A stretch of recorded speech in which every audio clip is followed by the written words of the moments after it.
She canceled our anniversary, said she had the flu. Next day, her friend posted a story from the beach. I zoomed in, she was kissing another guy. It was our 2-year anniversary. I had everything planned perfectly. Dinner reservations at that little Italian place we went to on our first date. The necklace I'd been saving up for months to buy. Even coordinated with her roommate to make sure she'd be home when I came to pick her up.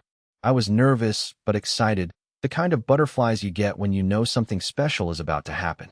That morning my phone buzzed with her text. "I'm super sick. Don't think I can make it tonight," faced with medical mask. My heart just sank. 2 years together, and this was how we were spending our anniversary. But I pushed down the disappointment and immediately switched into caring girlfriend mode. I drove to 3 different stores looking for the right kind of soup. She always said chicken noodle was too basic, but tomato basil made her stomach worse when she was sick. Finally found this ginger carrot soup that seemed perfect. I left it outside her apartment door with some crackers and ginger ale, texting her that I hoped she felt better soon and we could celebrate when she was up for it. The rest of that evening felt hollow.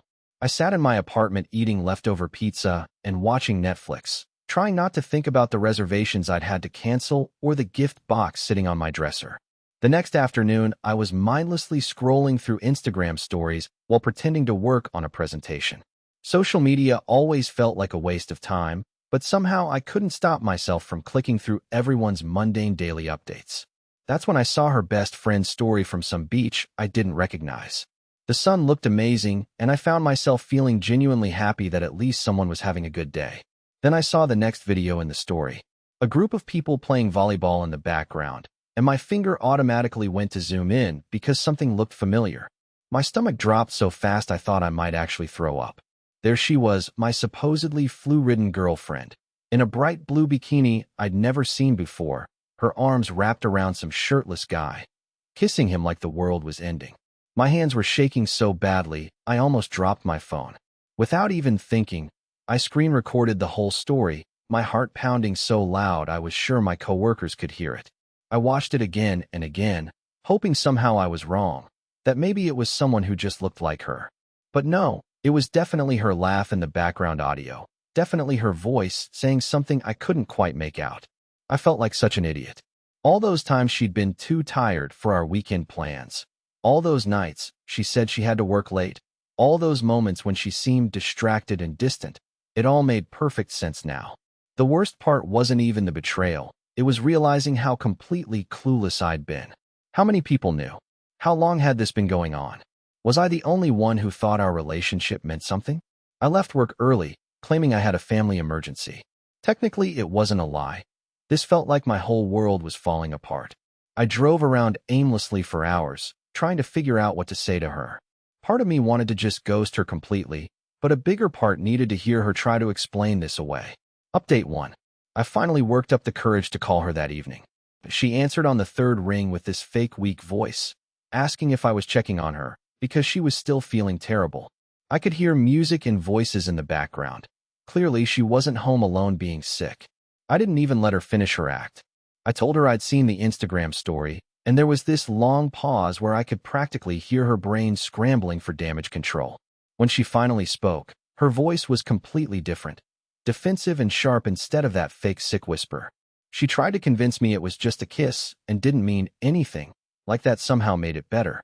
Like the fact that she'd lied to me on our anniversary to go make out with some random guy at the beach was just a tiny misunderstanding.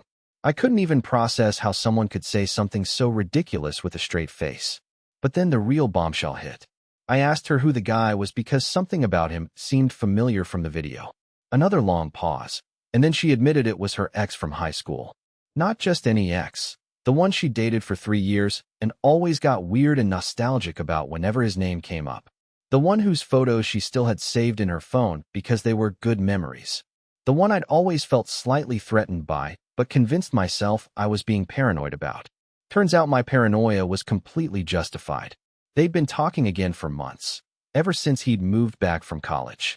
What started as innocent catching up had turned into secret meetups, and now they were planning to move to Miami together. She had it all figured out. She was going to break up with me after our anniversary trip next month, tell everyone we'd grown apart naturally, and then conveniently start dating him a few weeks later so it wouldn't look suspicious. I hung up on her mid-sentence when she started trying to explain how she hadn't meant for it to happen this way. There was no way I was going to sit there and listen to her justify 2 years of my life being a complete lie. Update 2. I spent the next few days in this weird emotional limbo. Part of me was devastated and part of me was furious, but mostly I just felt numb. My friends kept texting asking if I was okay because I'd basically disappeared from all group chats, but I didn't know how to explain what had happened without sounding pathetic. The worst part was how normal everything looked from the outside. I still had to go to work and pretend I wasn't completely falling apart. I still had to grocery shop and do laundry and all those mundane things that felt impossible when your entire relationship had been revealed as a fraud. Everyone around me was living their regular lives while I felt like I was walking around with a giant neon sign that said, "Massive idiot who didn't see it coming." But then something shifted. I was looking at that screen recording for probably the 100th time, and instead of feeling sorry for myself, I started getting really, really angry. Not just sad angry, but the kind of righteous fury that makes you want to burn everything down. She'd made me feel crazy for months with all her weird behavior, then lied straight to my face on one of the most important days of our relationship, and now she wanted me to just accept her terrible excuses and move on like nothing happened. That's when I remembered something that might actually matter. Her parents had been paying her rent since she graduated. She'd always been weird about money and never wanted to talk about how she afforded her nice apartment on her entry-level salary. I'd assumed she was just embarrassed about getting help from family, which I completely understood, but now I realized her parents probably had no idea their money was essentially funding her double life. Her mom had always been really sweet to me. She'd comment on my social media posts and always asked about me when she called her daughter. She'd even mentioned a few times how happy she was that her daughter had found someone stable and trustworthy. The irony was almost funny. I'd saved the screen recording in 3 different places because I was paranoid about losing the evidence. Now I was staring at it wondering if I was really petty enough to send it to her parents. It felt like crossing a line I couldn't uncross, but then again, she'd already crossed every line that mattered to me. Final update.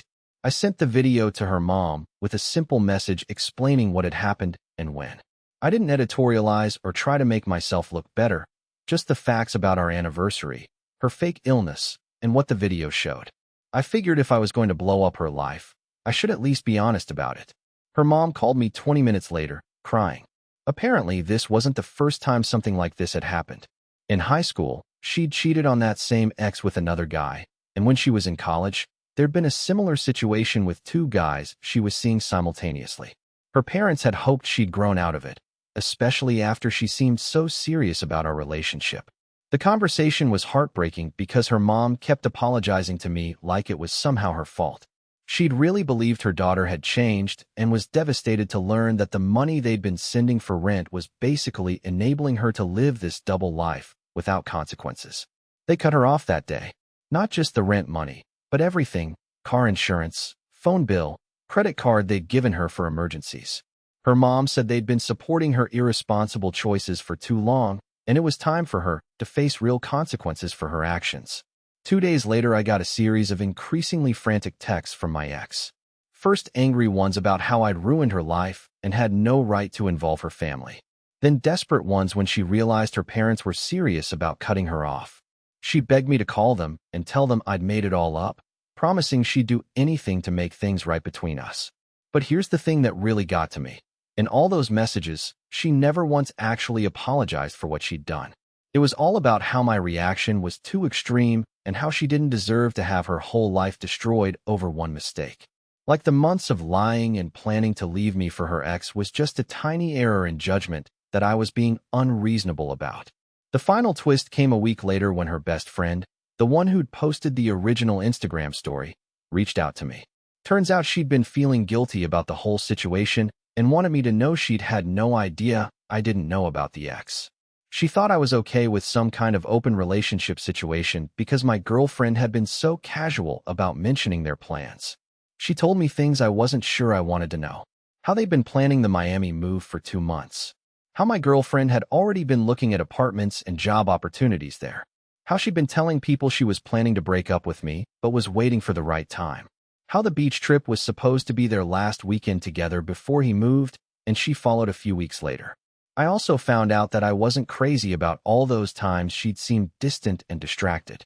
She'd been having video calls with him almost every night after I left her apartment, sometimes until 3 or 4 in the morning. All those nights, she said she was too tired for our plans. She'd actually been staying up late talking to him about their future together. The strangest part of all this was how relieved I felt once I knew the truth. For months I'd been blaming myself for our relationship feeling off, wondering what I was doing wrong or how I could be a better girlfriend. Now I realized the problem was never me. It was impossible to have a real relationship with someone who was already planning their exit strategy. 3 weeks later, she had to move back in with her parents in a different state because she couldn't afford her apartment without their help. Her ex apparently got cold feet about the Miami plan once drama started affecting his own life. So that fell apart too.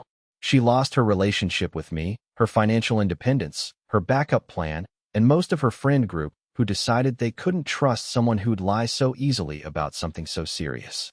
I won't pretend I felt entirely good about how everything went down. There's something unsettling about having that much power to change someone's life, even when they brought it on themselves. But I also couldn't bring myself to feel guilty about refusing to protect someone from the consequences of their own choices. The hardest part was realizing how many red flags I'd ignored because I wanted to believe in us. All those times my gut told me something was wrong, but I talked myself out of trusting my instincts because confronting the truth seemed too scary. I'd spent 2 years trying to be the perfect girlfriend for someone who was never really available to begin with. Now, 6 months later, I'm finally starting to feel like myself again. I deleted all our photos and gave away the anniversary gift I never got to give her. Some days I'm angry about the time I wasted, but mostly I'm grateful I found out when I did instead of investing even more years in something that was never real. The weirdest part is that I'm actually thankful for that Instagram story. If her friend hadn't posted it, I might have spent our fake anniversary trip having no idea I was about to be dumped for someone else. At least this way I got to control how it ended, instead of being blindsided by some rehearsed breakup speech designed to make her look like the good guy. I still don't know if sending that video to her parents was the right thing to do, but I can't bring myself to regret it.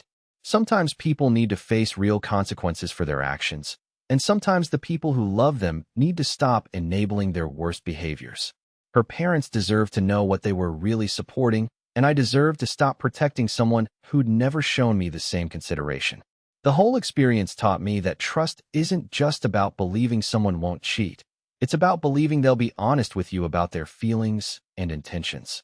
She robbed me of the chance to make informed decisions about my own life, and that's something I'll never be okay with, no matter how much time passes.